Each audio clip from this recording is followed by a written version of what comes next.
Okay, is that good? I don't know, man. I don't know, man. The thing with long hair is that you're always so uncertain how it actually looks. You don't know if it looks good, if it looks bad, and then you're just like, should I just put on a hat? But then you're just like, is a hat rude because you're talking to people? I don't know. Maybe we'll try no hat for now. Anyways, how is everybody? My name is Ryan. This is once again another installment of my random vlog series. I realized I am chewing gum. How very rude of me. Fun fact though, I think gum is actually quite like a pretty decent way to kind of get your mouth warmed up just because, you know, you're moving your mouth. Anyways, okay. What are we talking about today? Today we are talking about a very important resource that I think is incredibly valuable for anybody who's starting out acting in Vancouver, British Columbia, specifically because that's where we are right now. Shit, I just doxed myself. Okay, anyways, what is Vancouver Actors Guide? Well, Vancouver Actors Guide is, I don't know, let's read it. The original free resource for the Vancouver acting community, and that's exactly what it is. I would describe Vancouver Actors Guide as that board you see at your local recreational center or at your local park or maybe on a really large light post down the street. You know, where it has different listings for piano lessons or art lessons or singing classes. That's basically what this thing is, but for actors. And I think what makes it so darn valuable, why I really like to use it, is because it's always such a great starting off point for any person who is either wanting to start their acting career or kind of restart it, kind of give it like a refreshment. Why is this? Well, Vancouver Actors Guide, it has three really key resources that I think are really good for any actor to have. It is, they are an agency list, a photographer list, and an audition list. Now, I'm going to go through each of those one at a time right now, starting with... Actually, what we're actually going to start with is something I didn't even mention. That's because when I was looking at the website again, I realized there are a lot of resources in regards to training. So, you know, acting training really is so interesting in how many different ways that it can kind of go. You know, because, you know, acting training can be any number of things. It can be something like audition training, where you literally just practice doing auditions. It can be voice training, where you just practice on, you know, the instrumentation of your voice, so literally like how it works, doing different tones, different breathing exercises, or it can be like an accent class. Other instances are perhaps a script reading class or a cold reading class. Or it could just be, you know, film acting, stage acting. The point is that acting training can be, you know, any kind of thing. So it's very important to know what you're kind of looking for, and that's why the training aspect in the Vancouver Actors Guide is really valuable, because it will give you these, you know, a good variety of different studios across the city where you can kind of determine which one you're kind of comfortable with. And that's what I love so much about Vancouver Actors Guide, that I'll get into later, is that it really is just tailor-made for anybody to have their own custom experience. But anyways, I just want to touch very quickly, there is training. I didn't have it off the top of my head because I haven't personally used it specifically for training, mostly because A, I've already went to Vancouver Film School for the 2-year program, and B, we'll get into this later, but I do think that acting is kind of training in itself, for me, personally. But I just wanted to bring it up, training and different studios, they are absolutely available to be found on Vancouver Actors Guide. So, you're done your training, you're ready to go out into the world. Well, what's the best way to kind of start with acting? You know, it's tough. It's tough because a lot of the times what you think of is, oh, I need a headshot right away. But you know, me personally, I don't know about that. I feel like you should get experience on your belt first, but I also know that some people think that, you know, getting a headshot first and foremost is the most important thing. So let's just talk about headshots. So there are a lot of headshot resources on Vancouver Actors Guide, just different photographers who live in the area. Not all of them, obviously. You can still look them up on Google, and Instagram is also a very good resource. You literally just look up Vancouver headshots on Instagram. You'll see a lot of different like tags and posts regarding Vancouver's photographers who are located in Vancouver. Now, what is a headshot? I keep on saying this, but what is it? A headshot is an equivalent for what I would say is a cover letter in another job. So what it essentially is it's this glance. It's this glance of who you are as a person. Now, I know it's kind of weird to say, like, it's literally just a picture, but a picture is worth 1,000 words. And what you want to make sure is that your headshot is maximizing those 1,000 words. Maybe push it to like 1,001 or like 1,010. I'm going to flash a few on the screen right now. But the idea behind a headshot is to basically show the person whose project you're applying for that you are appropriate for this role. So, in the way that a cover letter might indicate vibes, and that's a terrible word, but a cover letter is basically meant to show off your personality, how you'd function in a working environment, not necessarily on your not classifications, your certifications, but it's mostly focused on, is this a position or a role that somebody can see you in? That's the point of a headshot. So the more that a single headshot can do that, the better. And that's where headshot photographers really, really have a lot of importance, because their whole purpose is to make sure that you are able to express any kind of personality or role capability that you have in a single photo. So I don't know how deep I'll go into it, but for me personally, I always want to make sure that I have a headshot that is like, this is a really, really friendly, awesome demeanor, like friendly guy. Or, perhaps it's just kind of like a more laid back, everyman kind of guy who, you just kind of want to grab a beer with.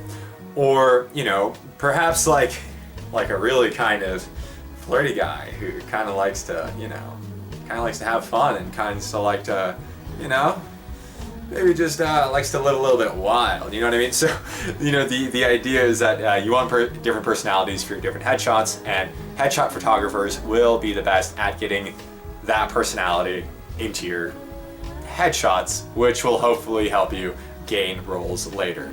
I won't go into too much more detail than that because A, last week's video was way too long, and B, I maybe want to save that for a more elaborate discussion, perhaps on my own experience about getting headshots. But anyways, I do think that headshots are invaluable, and you can find some resources on Vancouver Actors Guide. Now, at the risk of showing everybody my rooster tail, I am just going to quickly show you the agencies page of the Vancouver Actors Guide website, just to show you how massive this is, alright?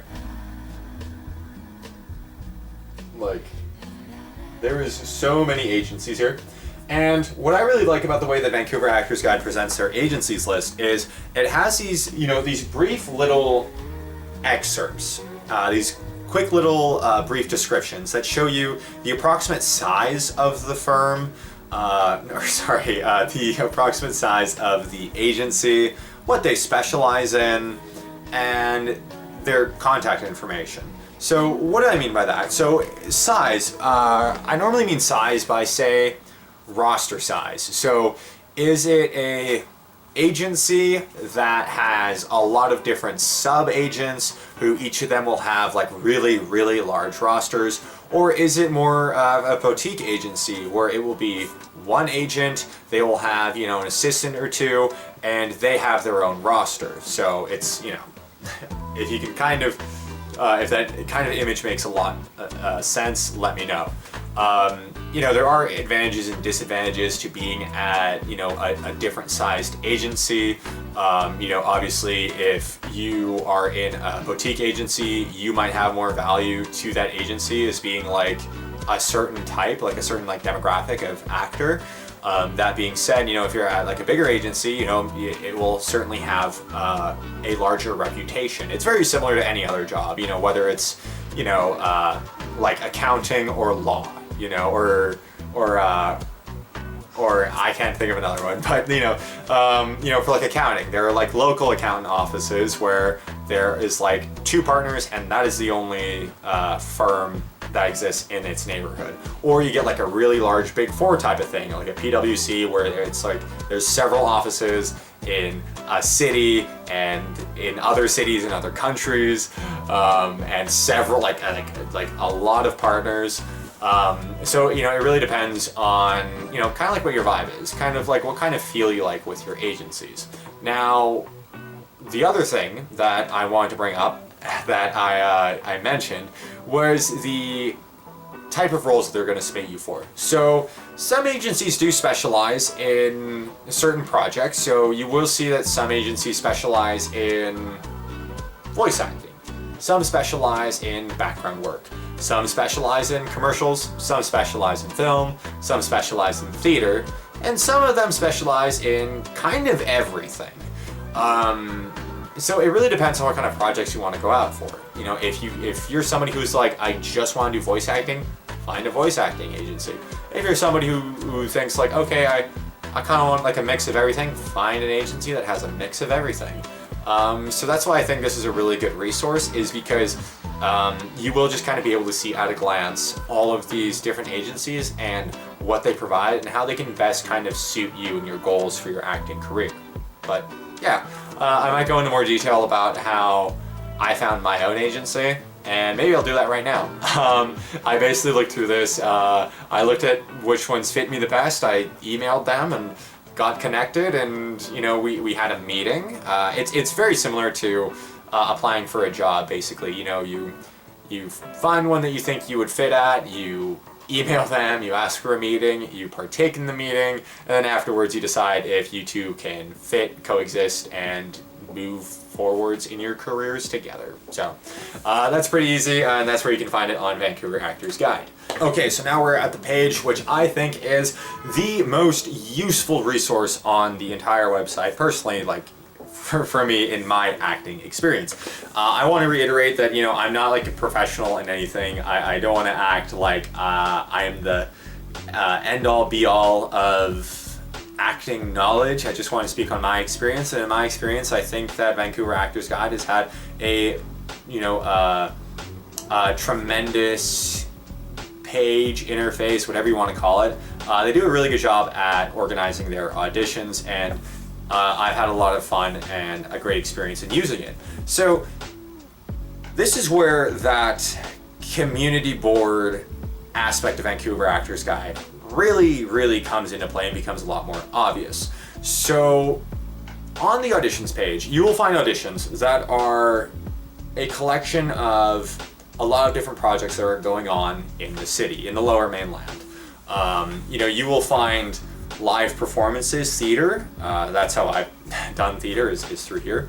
You will find short films that I've done through here.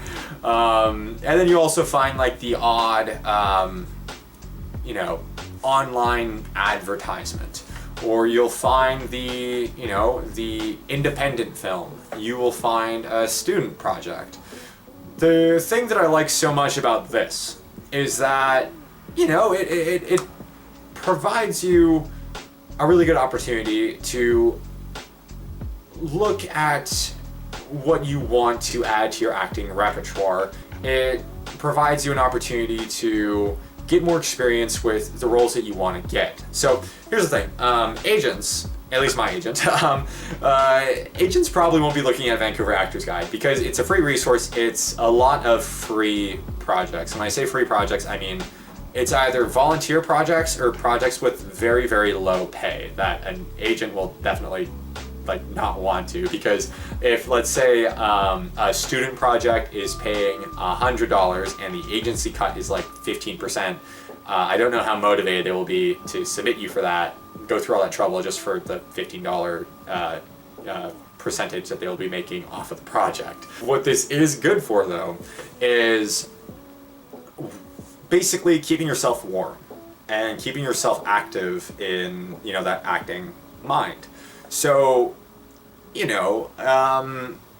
you consider auditions the auditions I mentioned last week, like auditions for, commercials and television as, kind of like the games.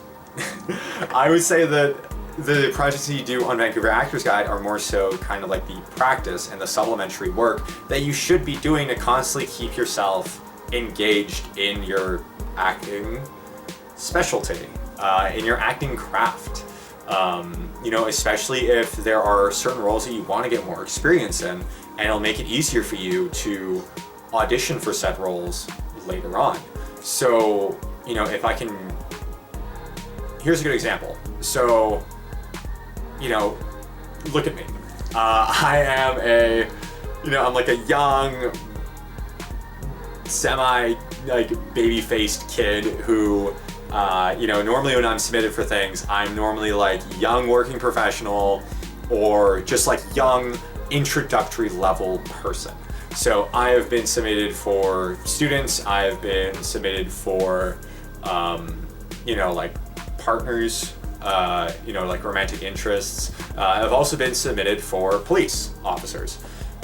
So what you need to do then, or what I think would be useful and what has helped me, is I'll go to Vancouver Actors Guide and I will just find roles in which they are that, so I can get more experience in playing those. So, if I want to get more practice at playing cop roles, I'm going to look in Vancouver Actors Guide for a short film that has like a police character in the project.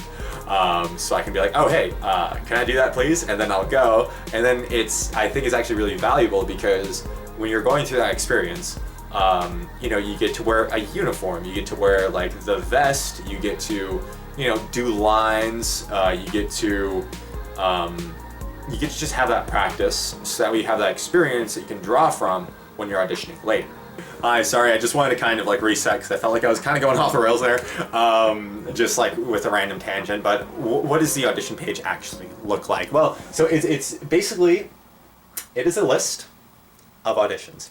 And what I think is actually like, really useful is that it will show you the project, it will show you the production company or school, because these auditions will be, they will either be, most commonly in my experience, it will be either an independent film project that somebody's making as like a passion project. It will be a student who is going to either a VFS, a BCIT, an SFU, or an Emily Carr. Those aren't the only, etc. And they're doing their final projects, or they're doing a film project and they need actors, so they post a listing here. You also get, some local theater companies as well who will also post some auditions here too. And then you do get like the odd, like random online advertisement that a local marketing agency might be working on. So, it might be like some random commercial for a local laundromat or for a local car dealership, something like that. And they will be listed here. Now, why is that? Well, it's because it's a free acting resource. So it'll be really easy for them to just put on their stuff to show to people, to say, hey, please be involved in our project. And from the actor perspective, it's a great opportunity to do all this stuff, to get all this experience and to really practice.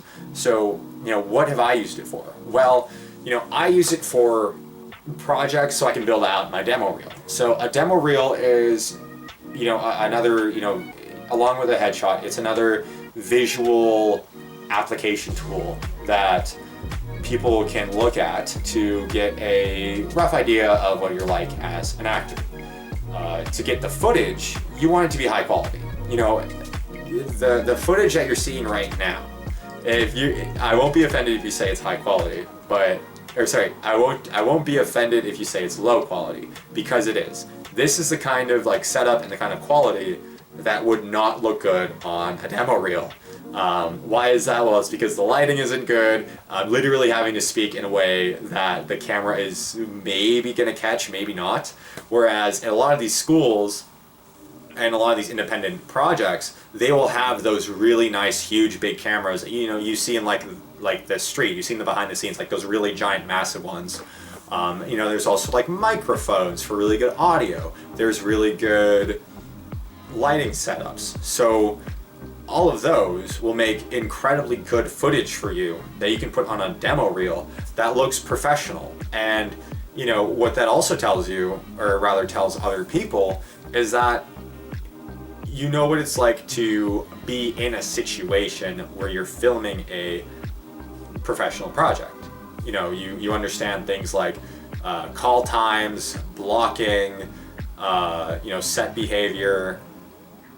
It's doing independent projects and student films is a great way to kind of, build up a lot of credibility in your ability as an actor. So that's one pro of it. Darn it, I feel like I'm kind of rambling again.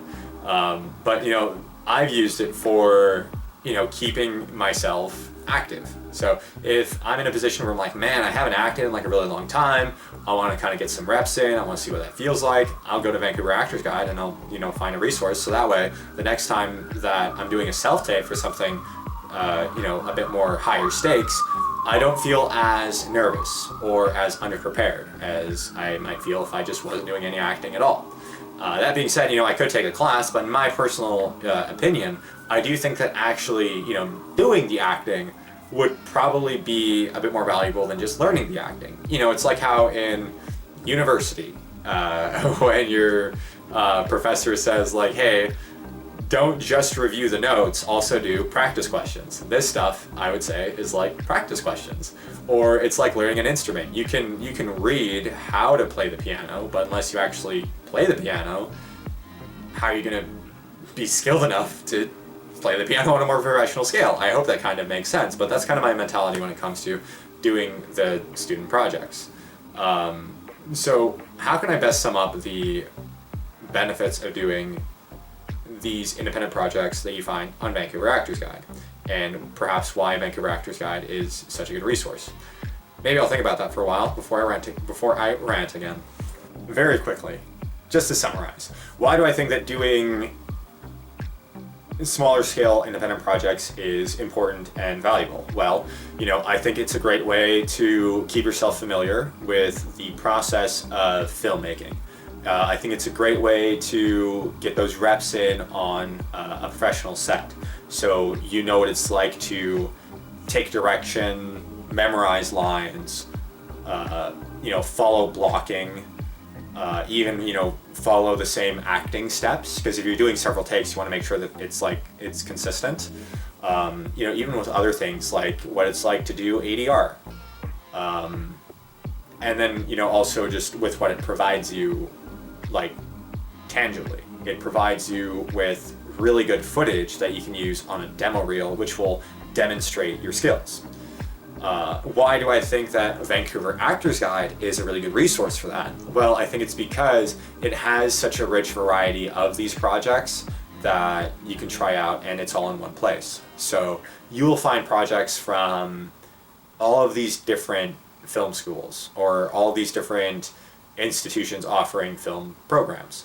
So, me personally, the ones that I listed before are places that I've done projects in. I've done projects with Vancouver Film School. I've done projects with Emily Carr students. I've done projects with BCIT students. I've done projects with SFU students. These projects, I think it's really nice being able to find all of them in one spot. Additionally with things like live performance and kind of like the more local ad stuff, that's also really good experience because it gives you more experience in auditions and stuff like that. And the other thing is that, it makes you more plugged into the community, because a lot of the projects that I've done were through this crazy branch that I somehow established by doing projects on Vancouver Actors Guide. So one time I did a project at Emily Carr University, and I think one of the students there, her and I became buds, and then a couple of years later, she connected me with this really small, commercial making agency And then I was able to do paid work through there, which was really awesome. And I wouldn't have had that connection if I hadn't done this first. And then also, I've also been able to play like a variety of really cool roles that have really, pushed me, have really pushed my ability to act. So, when I'm auditioning for roles that are submitted to me by my agent, I need to be ready, and I need to be sure that I'm able to perform them. So, sometimes my agent will be like, hey, can you cry on command? Can you be in a really emotional state for this audition? If I'm going in no warm-up, I'd be like, but because of Vancouver Actors Guide, I've had that experience before of doing those roles where I have been really hysterical and I have been very highly emotional, that I have something to draw on, because that's really what acting is a lot of the time. It's just drawing from like these different experiences and kind of using the essence of them emotionally, like the emotional essence of them, as kind of like the fuel for your next performance. And I think that's what Vancouver Actors Guide really provides you with. So honestly, like that's why I think it's such a great resource. So let me give you my closing thoughts right now. In essence, Vancouver Actors Guide, it's a tremendous resource. I think it's a great way for anybody who's either starting an acting career or kind of like restarting it. It provides you with basically everything you need. It provides you with a resource to look at training that's offered in the city. It has a list of agencies that you can try to connect with and see if they're appropriate for your career. It can attach you, it can link you up with headshot photographers who are a great deal helpful for getting you started and getting you roles. And then, it has projects themselves, which will, really help you get those reps in and really help you get a lot of like really valuable experience that you can use to advance your career even further. So, and like it's free. It's honestly, it's an amazing resource. And I think that anybody in Vancouver should more than be willing to use it. So that is kind of like my personal experience with it. For me, I have found my agency through it. I have found my headshot photographer through it, and I have found a lot of roles that I've done through it, which have all been tremendously beneficial for me in my acting career. So for that, I think it'd be very, very smart for any new actor to definitely use Vancouver Actors Guide. I hope that I have sold it to you guys well enough. I hope that this was a shorter vlog than last week's, and I hope you guys thought this was interesting in some sort of way. I think in the future I will perhaps talk about any of these in more detail, but in the meantime, thank you for watching, and I will see you in the next vlog. Bye.